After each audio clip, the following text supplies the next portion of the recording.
Hi,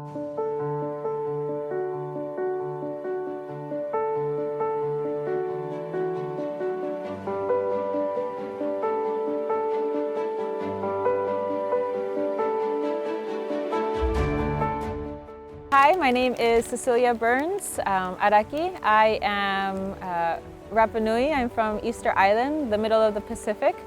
I currently am working on a project. We started our project in 2018 where we create sweet potato chips and we bag them. So we have a bag of 35 grams and 250 grams.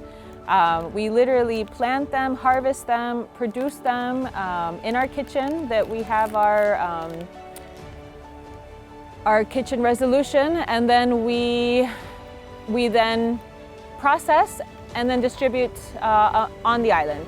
We sell here in Rapa Nui to almost all the mini markets here, but we also are selling in mainland Chile, and we are working on scaling the business to go international soon, especially since tourism today and date is slowed down. We're working on scaling the business off the island. We started this idea in 2016.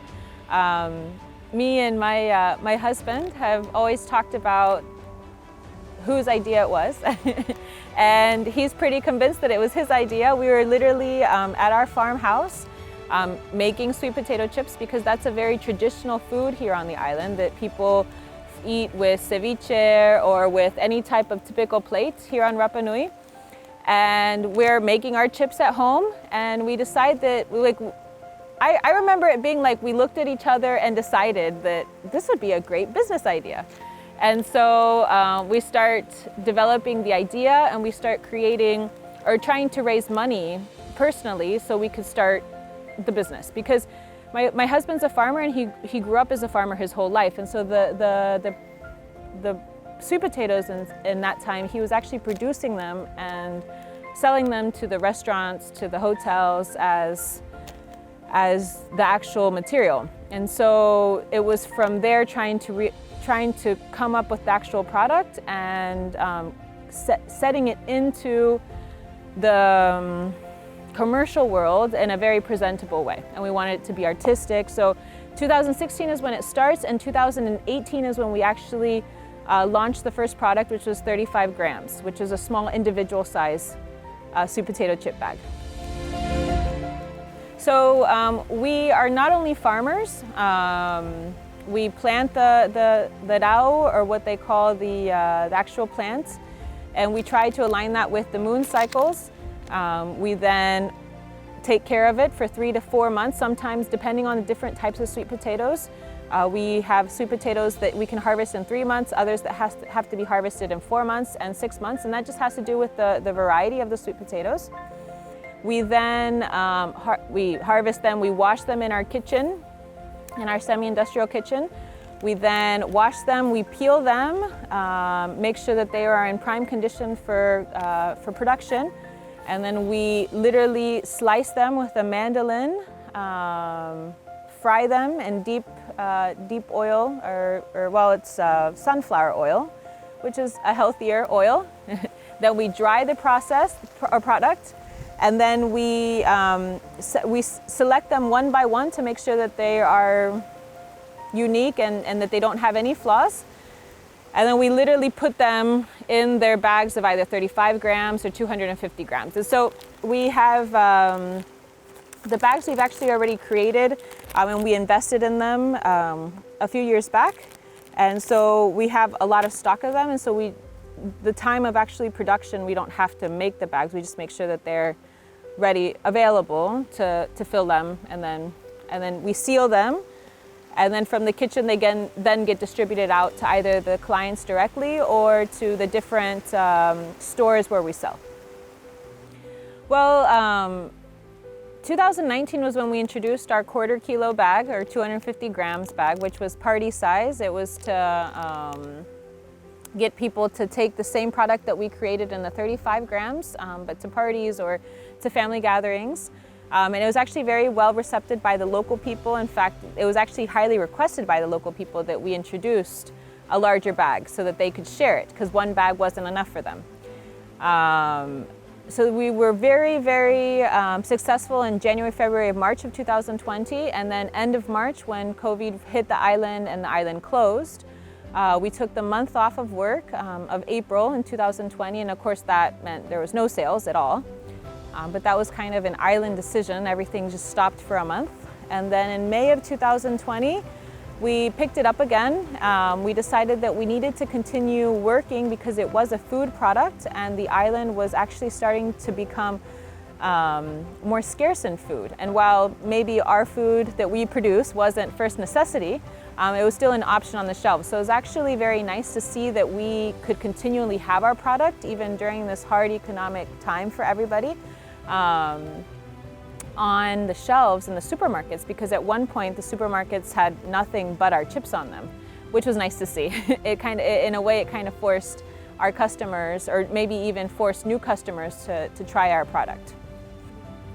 When it comes to innovation elements, a couple of the ones that we would maybe highlight are the fact that we have a productive process from planting the sweet potato chips or sweet potatoes and its different varieties during the moon cycles to make sure that when we harvest them, they're harvested at the prime rate, and then even just the production process at the kitchen is something that kind of, well, it is innovative because it's something that maybe people here do in their home on a very homely basis, but not necessarily on a production or semi-industrial way. We also are taking a very endemic food, because sweet potatoes was one of the first foods that were available for the first Rapa Nui people when they first arrived way back in between the 500 to 700 AD. And that was one of the first foods that the people really relied on. So we're taking endemic food and creating it into more of a snack option so that everybody can have a taste a little bit of our sweet potatoes. Well, this year we really plan on exporting to mainland a little bit more. We really want our brand to be known worldwide or internationally. Getting it into mainland has been difficult because of our logistic issues, the cost of logistics, what it costs to take a product from here and actually introduce it into the market of mainland Chile, because of course mainland Chile is much less expensive. So what tends to happen is that our product is not always appreciated due to its high cost. But we have found specific niches that people have enjoyed, and the fact that it comes from the island and it's 100% made here by local people, and it's really organic and natural, that is kind of the way the world is going today and date. So we know that in a very near future, the price and logistics issue won't be that much of an issue. Due to how the world is starting to change. It's still a snack and it's quickly created for quick consumption, but it's a healthy snack. And what we really want is little kids as young as, as long as they have teeth, until the person that wants to eat it in their older stages really knows that they're getting a product that's organic and healthy for them, and maybe something different from what they're used to eating on a day-to-day basis. Doing a startup on Rapa Nui is kind of interesting because you really have freedom when it comes to creativity and artistic, kind of what you want to do. There's still a lot of potential. There's a lot of business potential on Rapa Nui that has not been exploited, and that's actually a good thing because it allows small business people like ourselves to have an opportunity to work and to create something. So as long as you're just able to figure out how politics work and how all the processes need to be done so that you're legal within the community, and you have in our case, you have all your sanitary permissions, then it's actually quite easy. You just have to keep going because the island tends to be very expensive on a just day-to-day basis. So things that could have been very easy from another location in the world, like for example mainland, because of cost, here we have to triple that cost, And you just have to keep going, keep moving, and keep looking for support. We've had really great people that have crossed our paths during the different times that we've looked for projects and moving up. And so you just have to keep that positive attitude to keep growing. And you just have to believe in your product, because it's the only way that if you don't believe in it, then nobody else is going to believe in it. So it's difficult, it's challenging, but I think that really anywhere in the world it would be like that. You just have to keep believing in what you're doing and try to do it the best you can. So money is always challenging when you're doing a startup. We decided that's why when we started the business in 2016, or when we started to do the first steps, we decided that the best way to really create what we wanted to create was to fund it ourselves. So literally with selling truckloads of actual sweet potatoes was what we started saving. We started saving that money. And that is what we would start. That's what then we started to invest in. I don't know, the deep fryer, the kitchen utensils, the making sure that we had the sanitary regulations. And so that's why it took us about 2 years until 2018 to actually physically open our first kitchen. We did knock on a couple of doors with a few projects, or government projects that weren't supported because. And I understand why. I mean, if they don't see the product already working, why would they fund you? So we realized that no, we have to get it up ourselves, we have to get it working, and then once we get it running, then maybe we can get outside funding. So in 2016 and 2018 was private funding, and between me and my husband and our family. And then in 2018, we launched the product, and then in 2019 we got help from local government projects, or it's called CONADI, which is I'm not sure what the actual abbreviation for CONADI is, but they support local businesses and development. And so they helped us pay for a portion of the larger bag, the party size bag, which was awesome because that obviously gave us that impulse. We've also recruited to some bank loans, which we've thankfully were able to pay off prior to pandemic. And then now we're just kind of floating. We're looking to scale. We're looking to move forward. We're always posting for new projects or new opportunities, either government or non-government funded. But it's always a movement process. And thankfully, the business itself can support itself. So now we're trying to just keep saving and keep investing to keep moving up. So it's interesting because we have kind of a couple of different lines that we're working. We have the farm, which is actually the planting, the processing, the production of the actual material. Because the lands on the island are quite small, we also buy product or sweet potatoes from other farmers in different times of the year. And so what would maybe, say, kind of when we talk about the farm always needs help. In fact, that's actually one of the main reasons we started this business, was because to have a farm today and date, it's actually quite expensive. So we decided that we needed a way to constantly fund the farm.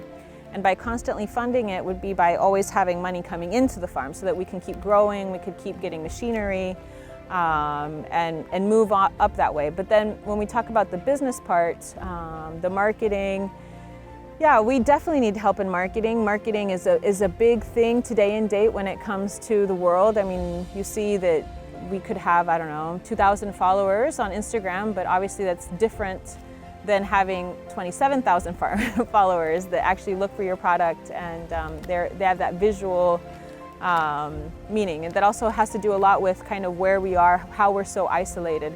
So really getting the product off the island is where we're going to see that growth come in.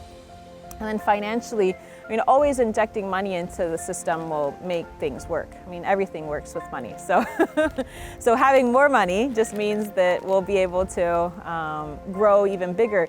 We're working on opening up or amplifying the products that we offer. In fact, hopefully by the end of this year, maybe even the beginning of next year, we'll be introducing a new product, it'll be sweet potato chips, but with sea salt. on it. And so once that is introduced, we're going to start working on different types of varieties. We've also introduced canned pineapples, which we have. And so, or in glass jars, not canned, but glass jars pineapples, which is delicious because Rapa Nui pineapples are one of the sweetest in the world. So, so they're very, very good. And so the idea is to always keep growing and always keep innovating and trying to find different types of products to introduce into what the farm can produce from the island. So we have been recently, we've already exported to Colombia, and that was successful. And we've had a good turnout from the people that we sent. We really feel like within Latin America, there could be a lot of success with exporting because they are already familiar with sweet potatoes, and so for them it would be something that's just more unique, that it comes from the island, but it's not a product that's completely new to them. We really want to look into the American or European markets because they have more potential when it comes to actually buying quantities. We kind of get glass ceilinged a bit when it comes to large production processes because obviously the island is small. There's not a lot of land on the island. So to send 10 containers full of sweet potato chips, it would be awesome. But it may not be very realistic for us right now. I mean, that doesn't mean that it can't be in a long term, but right now that's not realistic. So we're looking to really focus on the smaller Latin American countries now. Brazil, for example, would probably be something that they would really like, maybe even Argentina. Like I said, we've worked in Colombia. And then after that, really kind of look at the bigger markets to see if there's definitely niches there. And I think that they would be very interested. The only thing there is that there'd be like this cultural introduction because they'd have to, since sweet potatoes don't grow in their regions, it's not something that they're just easily ready to snack on. So you'd have to really introduce it to them, market to them, so that they really enjoy the actual chip that they're eating.